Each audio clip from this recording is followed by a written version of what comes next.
Well, leadership principles are great, right? We can all learn from all of these principles that we come across, I'm sure. And this month we have a leadership article entitled Healthy Habits That Lead to Success.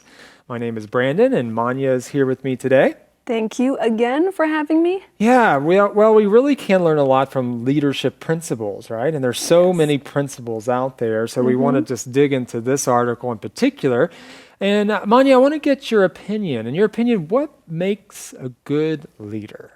I think a good leader really sees the big picture and they understand what the main goal is. Then they can help their team members reach that goal. All right, the big picture, that's good. And we also talk about Bill Gates, and he said something really amazing, I think, or maybe that's a little strong, but it really just stuck out to me. He said this: it's not a proxy of seriousness that you filled every minute of your schedule.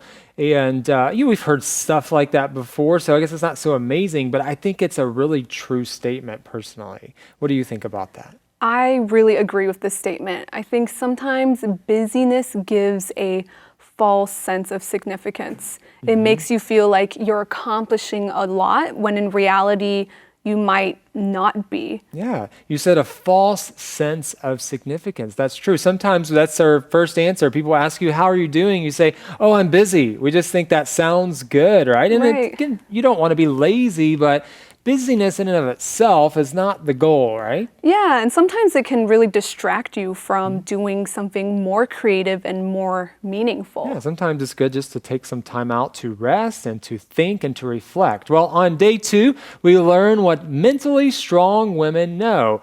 And Manya, I want to ask you, do you find these 5 statements about mentally strong women to be accurate? Well, I really like number 5. It says that mentally strong women know that mental strength have a ripple effect. And I think that's really true when a person, especially a woman, if she is confident and comfortable in her identity, then it will affect other people in a really positive way. Great. Well, Manya, we also talked about the idea of how other people don't determine your worth. And I think that is worth discussing as well. What are your thoughts on that?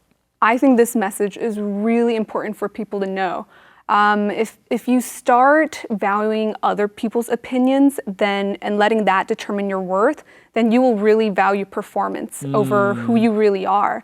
And I think in the long run, that will be really detrimental to you and really exhausting. That is true. It'll be like a roller coaster. You'll be up and down because you'll always be basing it on what other people think instead of your true identity of who you were really created to be, right? Well, we hope you check out this leadership article, and there's lots in there. So just take notes and enjoy learning these leadership principles.